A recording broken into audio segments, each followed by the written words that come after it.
Hey, what's up, everybody? It is Dixon hanging in the 95X studio. Got the Zoom open, and we're chatting with a band you've heard me talk an awful lot about these last few weeks. They were my staff pick of the week last Friday. You've heard their single, The Boxer, on the Fringe Sunday nights for about a month now. This is Kids That Fly. Gentlemen, thank you so much for taking the time today. Well, thank you for Thanks having for us. having Thanks us. for having us. I absolutely adore the new single, The Boxer. It is anthemic. It is an absolute bop. It is, for me, a perfect song and a perfect follow up to your Deadbeat City EP from 2024. I love that everything that I've listened to from you, and I try to do things chronologically, but like at the root of it, you guys are a hook writing machine. And from album to EP to now this new single, seeing you guys grow and evolve is truly mesmerizing.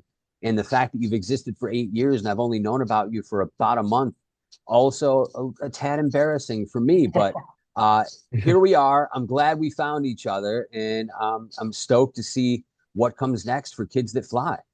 Well, thank you. Never too late to get into us. And I'm really glad you're enjoying the music. Boxer was a fun one to make. I think it's a new, we're experimenting with some new sounds. We've been doing a bunch of recording out in LA. Label's been flying us out, which has been awesome. So we're really doing the thing, writing a bunch of new music, trying to put the rock stuff in the pop vein, with it being still tasteful. That's always kind of been our goal. Keep the rock sound, but with some pop construction. I think you guys have definitely mastered that, if we're being totally honest. There's so many of your songs that have this anthemic feel to them. And I said this to you off camera as well, but like there's a certain familiarity that comes with your song structures, right? Like I can be just in the first verse of any song and anticipate the chorus coming, right? Like to the nth degree, where it almost feels like you've heard these songs before, but they're still so fresh and new. And the approach you take is just next level to me, because I think there's so few bands that they get it on the level that you guys get it, with tones and structure and the cadences of the vocals. Talk to me a little bit about your influences, because I have some places my brain go, but I also know that like I'm usually typically wrong. Well, I mean, we got a pretty wide bucket for taste. We try to listen to it all. We all grew up on classic rock. Our parents had pretty good taste in music, we like to think. But 80s stadium rock, 80s a lot of the glam rock stuff we get into, maybe a little more Some than we Def should. Leppard. Yeah, Def Leppard's got some great guitar lines. But Yeah. yeah, man, hooks. I mean, there was a time when rock music and bands were pop music, and there wasn't really a question about it. And I think that's sort of those are the eras that we grab from the 80s, the 90s, the 2000s. So much good, great, well constructed rock music that we've tried to emulate as we've gone along. So we appreciate the high praise. Means a lot. We Means Oh, so much. started uh we started playing like the or I'd say maybe 80s and then 2000s pop rock covers in basements in college when we first met. And so those were kind of how the sound formulated, and we liked the Killers, the Wombats, Catfish in the Bottom in 1975. And so those were the early on days. And then of course, like Nick said, we all grew up on the classic rock stuff, which we just kind of blend the two together. I'm glad you said the Wombats, because that was like literally in my notes, American version of the Wombats, right? Like, Really? yeah, Wow. Murph is one of my all-time favorite dudes ever. I love his approach. I think that you guys have a very similar approach to writing songs, writing lyrics, writing hooks. And the other thing that I hear that probably, I don't know, me being ancient, you guys being contemporary, but like there's a certain Rick Ocasek vibe to what you guys do, not necessarily in the writing process, but the like the studio side of things, right? Like I get Rick Ocasek from it in a lot of ways, just the way things are mixed and faded, and right, like there's he had a very distinct style, and unfortunately he passed before he got to do too many records, which is sad. But same token, right? Like while I never compare you guys to the Cars in any way, shape, or form, I do think that there's a tiny little bit of his spirit that runs through this, especially when we're talking pop and rock melding into one. Yeah, well, you've nailed it. I mean, the Cars are that first album is one of my favorite of all times. It's just such well constructed music. It's all so hooky and so easy to bite into. And Wombats was one of my big bands in I think our formative years. I listened to them viciously. And a lot of people ask if we're British. I guess I sort of sing with a British inflection sometimes. I think that is because of the Wombats. I listened very extensively in the college years. I think I picked up a little bit of the swing. Hey, there's nothing wrong with that, man. It adds just another flavor to the mix. Let's talk about those formative years that you mentioned because you guys actually met and started playing at UConn, which is not, Yeah. at least from my experience, known for its musical prowess. You usually hear about basketball, football. I mean, obviously, MGMT has some history in Connecticut. Rivers Hmm. Cuomo, I think, was born in Connecticut. But my only other musical thought process from Connecticut is Hatebreed, and you couldn't be any further away sonically from those guys. Well, we got John Mayer too. That's one of the flagship Connecticut artists. He's from right up the New Haven line, actually, from me. But yeah, UConn not. I mean, there's a music scene. There's a bit of an underground house party show scene that I think we really took advantage of when we were there, and we bounced between that and a lot of the on-campus events. We got a lot of great opportunities through all the student organizations, and we just kept playing. Any opportunity we had, we tried to play gigs, and a lot of it was covers, but we always had some originals that we threw in. So throughout our time at UConn, we kind of just built up the set list and built up the repertoire and kept beating those 2000s pop rock covers to death because people loved hearing them. We played Mr. Brightside 100 times in basements around town, and yeah, I mean, I think we definitely cut our teeth playing in that house party scene, and I think a lot of that still comes through on the live performance. A lot of it's pretty some scrappy songs, and we try and keep it pretty relaxed and natural, and that's always what we've done. But yeah, I mean, I think we were really fortunate to get a lot of great opportunities at UConn, play in front of people, play in front of the student body, and by the end of our careers there, people were coming up to us saying, "Oh, wait, you guys are in the band," and we're like, "Yeah, we're in the band, baby." So we got a little bit of UConn fame, which carried over, and all our fans split between New York and Boston from there, and that was sort of the that was once we graduated, we hit those two markets first, and we just kept spreading out over the map. Well, I was going to say it's got to be. There's an upside to being from Connecticut because of the easy commute to two very major top five markets in New York and Boston. No surprise to me that the buzz about you guys in New York City became very fervent because I think New York is starved for bands like what you guys do. Um, Tell me a little bit about that process of breaking into those markets because I can't imagine it was easy, seeing as how many bands exist already in New York City slash Brooklyn and Boston that are already fighting for gigs that probably don't exist. Yeah. We actually, I mean, when we first started recording, everybody hopped in Nick's Jeep Wrangler from Yukon stores and would drive into Brooklyn and do day trips and record there.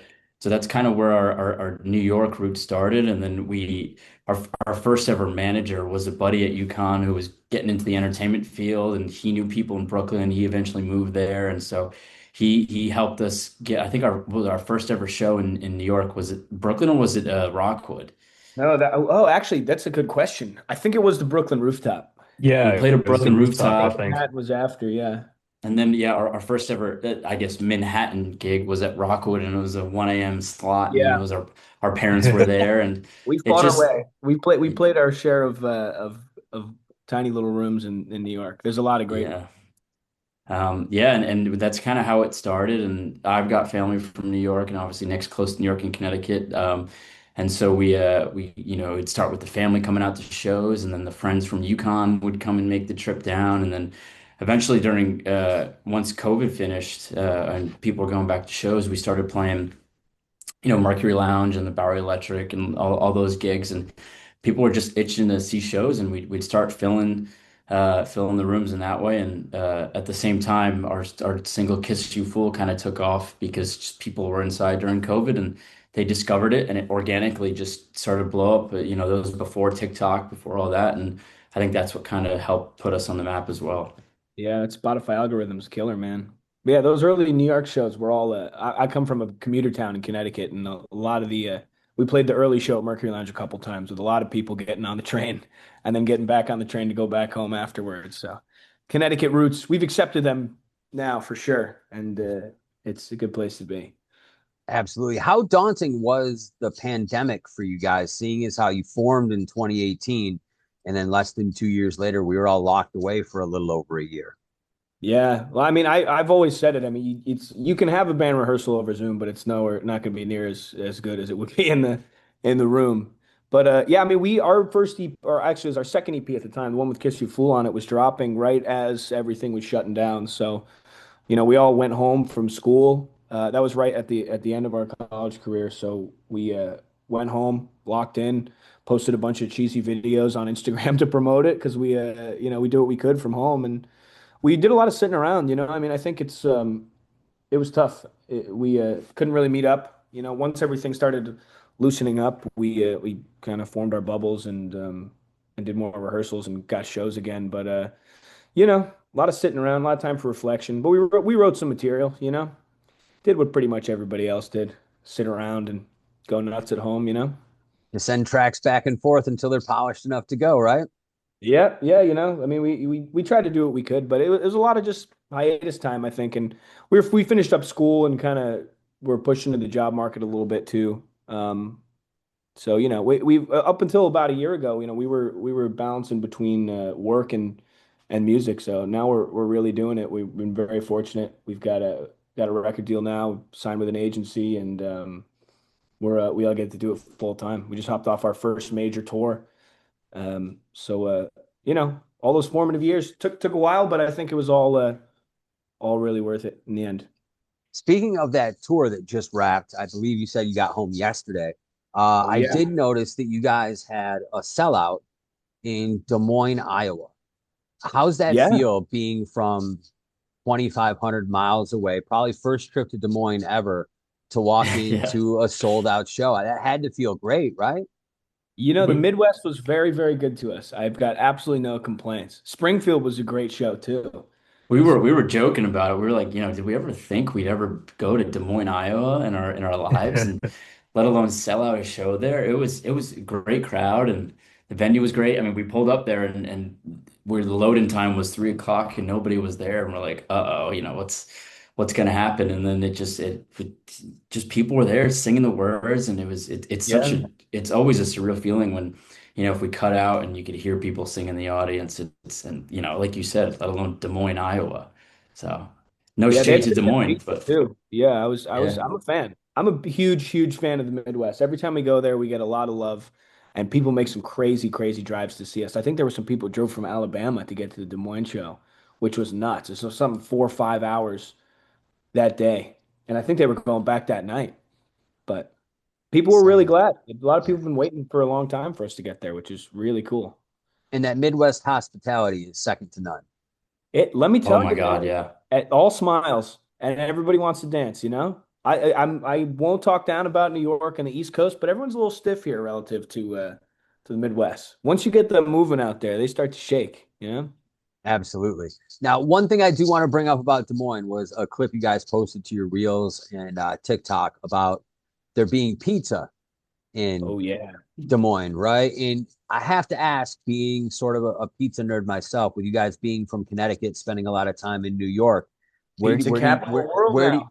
where do you guys land? Are you true blue Connecticut guys, or do you prefer New York City, Brooklyn, even Queens style pizza?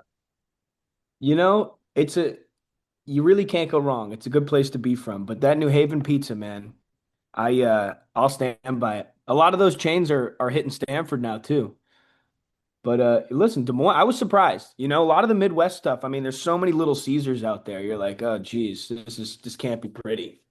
But Yeah. it was. I forgot the name of the joint. The pizza was uh, Oh, it was free long pizza or for the something. artist playing there. Yeah, and it It was was the It biggest was pizza I've ever great. seen in my life. 26 inches or I think Yeah. something even bigger than that. It looked like they Um, were doing sort of like a Chicago tavern style with it, especially with the way they yeah. cut it. But like for me, Yeah. like Connecticut wise, as much as I have respect for Sally's, right? Like I'm a big modern guy. I found Oh that the yeah. last time I went out there in 23. And I still distinctly remember that experience explicitly, like to the point where I can, if I really, really concentrate, remember what it smelled like, right? Like it was that kind of Modern's a great experience. one. That's one of my favorites. They've got a Yeah. garlic artichoke pizza or something like that. It's something you wouldn't expect to be good, but it's one of the best ones on the menu. You know, I I've got to only shout had Stamford, Connecticut, Rico's Pizza. That's my ride or die pizza place. That's my local spot. So shout Rico's out is good. Rico's. Anybody listening? There's a few Right. of them. I'll have I've to only check tried that out. Sally's, I think. I haven't tried Frank Pepe's or the other one, but That's I've great too. Sally's was really great. Yeah. But I mean, there's a spot near me in Brooklyn that I really like. I'm more of a sauce guy. I know people do sauce or cheese or crust, but I think for me it's the sauce. And I remember the first time trying Sally's was before a show. I think I went with Blake, and it was life changing. I was like I wasn't sure how to feel about it. It was a smaller pie and it was thin crust, and I took a bite. I was like, wow, Yeah. this is something Braden's a else. New Yorker too. That's big for the state of Connecticut. Let me tell you, we're winning. Yeah, yeah, yeah. Yeah. Well, Brooklyn is also kind of a haven for pizza, right? Like my buddy Frank owns a place called Best Pizza. It's one of my absolute favorites. Oh, nice. Um, and then there's always DeFara's too, which is classic Yep. and world renowned. So it's good to see you guys are also, you know, having good taste in pizza as well as being a phenomenal new upstart band. Well, you know, we try to do it all.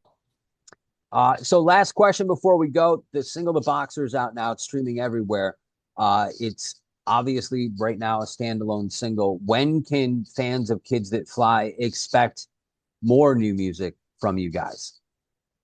Anybody know the date? May what is it? May something? I should know. 18. Well, if we're by the time it's out, we're gonna be posting something today about the official release date of a new music.